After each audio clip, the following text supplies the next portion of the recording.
Hi guys, Bigg Boss Malayalam season 7 പുതിയ അപ്ഡേറ്റ്സിലേക്ക് എല്ലാവർക്കും സ്വാഗതം. രാവിലെ തന്നെ അനീഷ അങ്ങോട്ടും ഇങ്ങോട്ടും കറങ്ങി കറങ്ങി നടക്കുകയാണ്.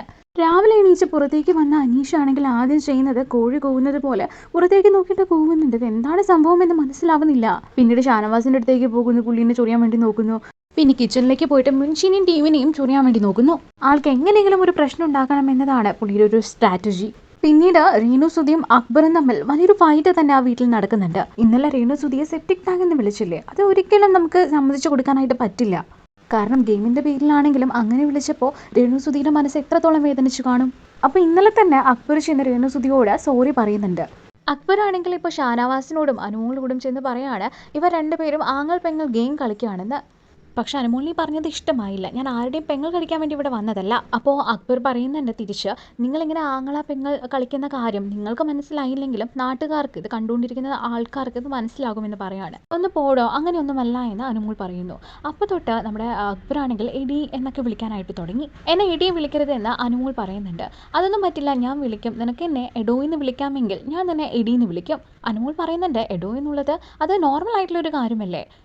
നിനക്കത് നോർമൽ ആയിരിക്കാം, അതുപോലെ തന്നെ എനിക്ക് നോർമൽ ആയിട്ടുള്ള കാര്യമാണ് എഡി എന്ന് വിളിക്കുന്നത്. ബിൻസി, ഇതെല്ലാം കേൾക്കുന്ന ബിൻസി പറയുന്നു എഡി എന്നൊന്നും വിളിക്കരുത് എന്ന്. അത് നോർമൽ ആയിട്ടുള്ള കാര്യമാണ് എഡി എന്നുള്ളത്, അതുകൊണ്ട് ഞാനത് വിളിക്കും. അതിനെന്താ പ്രശ്നമെന്ന് അക്ബർ ചോദിക്കുന്നു. ഞാൻ എഡി എന്ന് വിളിക്കരുതെങ്കിൽ എന്നെ ഇങ്ങോട്ട് എഡോ എന്നും വിളിക്കരുത് എന്ന് പറഞ്ഞ് അക്ബർ തർക്കിക്കുന്നു. അനുമോൾ പറയുന്നു സ്ത്രീകളോട് റെസ്പെക്റ്റ് ആയിട്ട് വേണം സംസാരിക്കാൻ. അപ്പം നീ പുരുഷന്മാരെ വിളിക്കുന്നതോ എഡോ എന്ന് വിളിക്കുന്നു, അപ്പോൾ പുരുഷന്മാരെ റെസ്പെക്ട് ചെയ്യണ്ടേ? ഇത് ബിഗ് ബോസ് ഹൗസാണ്, ഇവിടെ പുരുഷൻ സ്ത്രീ എന്ന വ്യത്യാസമൊന്നുമില്ല. ഇങ്ങനെ അക്ബർ പറയുന്ന സമയത്ത് രാവിലെ തന്നെ അടി ഉണ്ടാക്കാൻ വേണ്ടി വരല്ലേ എന്ന് അനുമോള് പറയാണ് അക്ബറിനോട്. അടി ഉണ്ടാക്കാതിരിക്കാൻ നീ എൻ്റെ അമ്മായിയുടെ മോളൊന്നുമല്ലല്ലോ എന്ന് അക്ബർ പറയാണ്. അപ്പോൾ ഇതെല്ലാം കേട്ടിട്ട് അനുമോൾ പറയുന്നു നിങ്ങൾക്ക് സ്ത്രീകളോട് ഒരു റെസ്പെക്റ്റും ഇല്ല. ഇന്നലെ തന്നെ രേണു സുധീനെ നിങ്ങൾ എന്താ വിളിച്ചത് എന്ന് പറഞ്ഞ് അനു അങ്ങനെ നൈസായിട്ട് അക്ബറിന് പണി കൊടുത്തിരിക്കുകയാണ്. കാരണം ഇനിയിപ്പോൾ അക്ബറിനോട് സംസാരിക്കുകയാണെങ്കിൽ അത് പൊരുതി നിൽക്കാനുള്ള ഒരു പവറൊന്നും അനുവിനില്ല. കാരണം അക്ബർ ആണെങ്കിൽ ഇങ്ങനെ ഉരുളയ്ക്ക് ഉപ്പേരി പോലെ ഓരോന്ന് പറഞ്ഞുകൊണ്ടേയിരിക്കുകയാണ്. അപ്പോൾ ഇനിയിപ്പോൾ എന്തായാലും അക്ബറിന് പണി കൊടുക്കണമെങ്കിൽ ഈ ഒരു രേണു സുധിയുടെ കാര്യം പിടിച്ചിട്ടാൽ അത് പിന്നെ ബാക്കിയെല്ലാം രേണു നോക്കിക്കോളും. അത് രേണു സുധി ഏറ്റുപിടിക്കുകയും അക്ബറും രേണു സുധിയും തമ്മിൽ നല്ല വഴക്ക് നടക്കുന്നുണ്ട്. അക്ബർ പറയുന്നു ഇന്നലെ ഞാൻ ഗെയിമിൻ്റെ പേരിലാണ് അങ്ങനെ പറഞ്ഞത്, അതിന് ഞാൻ സോറി ചോദിക്കുകയും ചെയ്തു. അങ്ങനെ ഞാൻ നിന്നെ വിളിച്ചതിൽ നീ എല്ലാ സ്ത്രീകളെയും അതിലേക്ക് വലിച്ചിടേണ്ട ആവശ്യമൊന്നുമില്ല എന്ന് പറയുന്നു. രേണുസുതി പറയുന്നത് എനിക്ക് നിന്റെ സോറിയുടെ ഒന്നും യാതൊരു ആവശ്യവുമില്ല. എന്ത് തന്നെയാണെങ്കിലും വിളിച്ചത് ശരിയല്ല. അങ്ങനെ ഇവർ തമ്മിൽ ഭയങ്കര വഴക്കൊക്കെ ആവുന്ന സമയത്ത് അഭിലാഷ് അവിടെ വന്നിട്ട് പറഞ്ഞു അനീഷ് ഇന്നലെ ആദിലെയും നൂറയെയും വിളിച്ചത് അപ്പി എന്നുള്ള വേർഡൊക്കെ യൂസ് ചെയ്തുകൊണ്ടാണ്. അങ്ങനെയാണെങ്കിൽ അതും തെറ്റല്ലേ? അതിനും ഇതിനെല്ലാം സെയിം മീനിങ് അല്ലേ വരുന്നത്? അതെല്ലാം ടാസ്കിൻ്റെ ഭാഗമായിട്ടുള്ളതല്ലേ? അത് ഇത്രയും വലിയ വഴക്കിലൊന്നും കലാശിക്കേണ്ടതല്ല. സ്ത്രീത്വത്തെ അപമാനിച്ചു എന്നും പറയേണ്ട ആവശ്യമില്ല എന്ന് അഭിലാഷ് പറയുന്നു. പക്ഷെ ഒരു തരത്തിലും രേണുസുതി വിട്ടുകൊടുക്കാൻ തയ്യാറല്ല. അങ്ങനെ ഇവർ വഴക്കിടുന്നതിനിടയിൽ അക്ബർ ആണെങ്കിൽ എഡി എന്ന് വിളിക്കുന്നു രേണുസുതിയെ. പക്ഷെ അത് അവർക്ക് ഇഷ്ടമാവുന്നില്ല. എനിക്ക് എൻ്റെ പേര് രേണു എന്നാണ്, ഇങ്ങനെ വിളിക്കേണ്ട ആവശ്യമൊന്നുമില്ല എന്ന് പറയുന്ന സമയത്ത് വീണ്ടും വീണ്ടും എഡി എന്ന് വിളിക്കുന്നു. അതൊന്നും തന്നെ അവർക്ക് ഇഷ്ടമാകുന്നില്ല. നിനക്ക് റീച്ച് കിട്ടാൻ വേണ്ടിയിട്ടല്ല ഇങ്ങനെയെല്ലാം ചെയ്യുന്നതെന്ന് അക്ബർ നമ്മുടെ രേണുവിനെ നോക്കിയിട്ട് പറയുകയാണ്. എനിക്ക് ബിഗ് ബോസ് വന്ന് റീച്ച് എടുക്കേണ്ട ആവശ്യമൊന്നുമില്ല, എനിക്ക് അല്ലാതെ തന്നെ ഒരുപാട് റീച്ച് ഉണ്ടെന്ന് തിരിച്ചു പറയുന്നു രേണു. ശരിക്കും ഈ ടാസ്കിൻ്റെ പേരിലാണെങ്കിലും ഒരാളെ സെപ്റ്റിക് ടാങ്ക് എന്നെല്ലാം വിളിക്കുന്ന സമയത്ത് ഏതൊരാൾക്കാണെങ്കിലും അത് കേൾക്കുമ്പോൾ സങ്കടമാവും. അതുപോലെ തന്നെയാണ് രേണുവിനും തോന്നിയിട്ടുണ്ടാവുക. ബിഗ് ബോസിനകത്ത് ടാസ്ക് കൊടുത്ത സമയത്ത് അക്ബർ അങ്ങനെ വിളിച്ചതാണ്, പക്ഷെ അത് അല്പം കൂടിപ്പോയി എന്ന് തന്നെ നമുക്ക് പറയാനായിട്ട് സാധിക്കും. ആ ഒരു ഗെയിമിൻ്റെ ഭാഗമായിട്ടാണ് അക്ബർ അവരെ വിളിച്ചത് എന്നതിലുപരി അവരെ നേരിട്ടോ അല്ലെങ്കിൽ അവരെ വ്യക്തിപരമായിട്ടോ അങ്ങനെ വിളിച്ചിട്ടില്ല.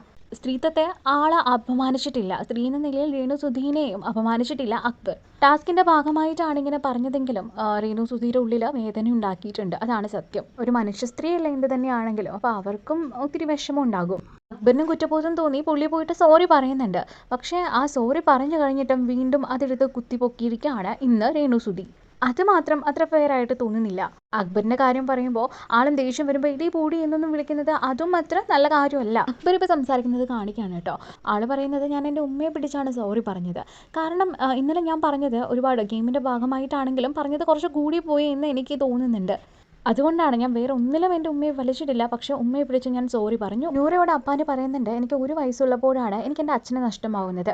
അങ്ങനെ പിന്നെ എൻ്റെ അമ്മയാണ് എന്നെ പൊന്നുപോലെ വളർത്തിയത്. അതുകൊണ്ട് സ്ത്രീകളെയും വിധവകളെയും അപമാനിക്കുന്നത് പോലെ സംസാരിക്കുന്നതിന് ഞാൻ ഒരിക്കലും കൂട്ടി നിൽക്കില്ല. പക്ഷേ ഇന്നലെ നടന്നത് ഒരു ടാസ്ക്കാണ്, അത് ശരിയാണ്. അതിൻ്റെ പേരിലായാലും അക്ബർ പറഞ്ഞു പോയത് കുറച്ച് കൂടിപ്പോയി. അതുകൊണ്ട് ഞാൻ ആ ഒരു കാര്യം അക്ബറിനോട് പോലും പറഞ്ഞായിരുന്നു നീ പറഞ്ഞത് കുറച്ച് കൂടിപ്പോയെന്ന്. അക്ബർ ഉമ്മേനെ പിടിച്ച് സോറി പറയുകയും ചെയ്തു. അതിൽ കൂടുതൽ വേറൊന്നും നമ്മളെ കൊണ്ട് ചെയ്യാനായിട്ട് സാധിക്കില്ല. വീണ്ടും രേണുസുതി അതിവിടെ എടുത്തിടുന്നത് അവരുടെ ഗെയിമിൻ്റെ ഭാഗമായിട്ടാണോ എന്ന് സംശയമുണ്ട്. ഇങ്ങനെ അപ്പാനി നൂറയോട് സംസാരിക്കുകയാണ്. കിച്ചൺ ടീമിലും ചെറിയൊരു പ്രശ്നം വന്നിരിക്കുകയാണ് കേട്ടോ ഇപ്പോൾ ഇവിടെ. അവർ തമ്മിൽ ഇങ്ങനെ എന്തൊക്കെയോ സംസാരിച്ച് ചെറിയൊരു വാക്കുതർക്കമെല്ലാം ആവുന്ന സമയത്ത് പുനീൽ സാബ് ഉണ്ടല്ലോ, ആളുടെ വായിൽ നിന്നും നീ കുണക്കേണ്ട കാര്യമില്ല എന്ന് ബിന്നീനെ വിളിച്ചു. പക്ഷെ ഇത് എന്തായാലും ബിന്നിക്കത് ഇഷ്ടമായില്ല. നിങ്ങളെന്തിനാ ഇങ്ങനെ സംസാരിക്കുന്നത്, എന്നോട് എന്തിനാ ഇങ്ങനെ സംസാരിക്കുന്നത്, മര്യാദയ്ക്ക് സംസാരിക്കണം. ഇത് കുറച്ച് പേരെങ്കിലും നോർമലായിട്ട് യൂസ് ചെയ്യുന്ന വേർഡ്സ് ഒക്കെയാണ്. നേരത്തെ ഉണ്ടായ ഫൈറ്റിലും മെഡോ ഇടി എന്നെല്ലാം വിളിക്കുമ്പോൾ ഇതെല്ലാം നോർമലായിട്ട് യൂസ് ചെയ്യുന്ന വേർഡ്സ് ആണ്. പക്ഷേ അത് ആ ഫൈറ്റിനിടയിൽ വിളിക്കുമ്പോഴാണ് പ്രശ്നം. സാബു ഇങ്ങനൊരു വേർഡ് ഉപയോഗിച്ചപ്പോൾ അത് എന്തായാലും ബിന്നിക്ക് അത് ഇഷ്ടമായില്ല എന്ന് പറഞ്ഞില്ലേ. ബിന്നി അത് തിരിച്ച് ചോദിച്ചു, എന്തിനാണ് ഇങ്ങനെ സംസാരിക്കുന്നത് എന്ന് ചോദിക്കുന്ന സമയത്ത് സാബു ആണെങ്കിൽ നൈസിൽ അതിൽ നിന്നും ജസ്റ്റ് ഒന്ന് എസ്കേപ്പ് ആയിട്ട് പോയി എന്ന് പറയാം. കൂടുതൽ വഴക്കിലേക്കൊന്നും അത് പോയില്ല. അപ്പോൾ ബിഗ് ബോസ് മലയാളം സീസൺ 7 കൂടുതൽ അപ്ഡേറ്റ്സ് അറിയാൻ വേണ്ടി നമ്മുടെ ചാനൽ സബ്സ്ക്രൈബ് ചെയ്യുക. നെക്സ്റ്റ് വീഡിയോ ആയിട്ട് വരാം.